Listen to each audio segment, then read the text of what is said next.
नमस्कार, मी नाना आहिरे. आवाज in news Marathi चॅनलमध्ये आपलं सर्वांचं स्वागत करतो.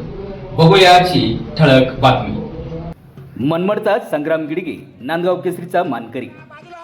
नाशिकच्या नांदगाव येथील ग्रामदैवत एकविरा देवी यात्रा उत्सवाच्या निमित्ताने शहरात पहिल्यांदाच नांदगाव केसरी भव्य कुस्ती दंगलीचे आयोजन करण्यात आले होते. या ऐतिहासिक मैदानात मनमाडचा भूमिपुत्र संग्राम गिडगे याने प्रतिस्पर्धी पंजाबचा रितेश शर्मा यांच्यात सामना पाहायला मिळाला. गिडगे याने मात करत अंतिम सामना जिंकला आणि पहिल्या नांदगाव केसरी किताबावर आपले नाव कोरले. यावेळी आमदार सुहास कांदे यांच्या हस्ते संग्राम गिडगे याला 25,000 रुपये रोख व मानाची गदा देऊन गौरविण्यात आले. या स्पर्धेमुळे नांदगावात कुस्तीचा मोठा उत्साह पाहायला मिळाला. आवाज एन न्यूज मराठी, नांदगाव, नाशिक. बाजूला सगळ्याला बघू द्या कुस्ती आहे. संग्राम म्हणा.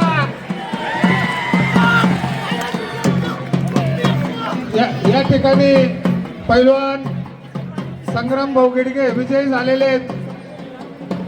आदरणीय सायनाथ भाऊ गिडगे यांचे चिरंजीव आहेत.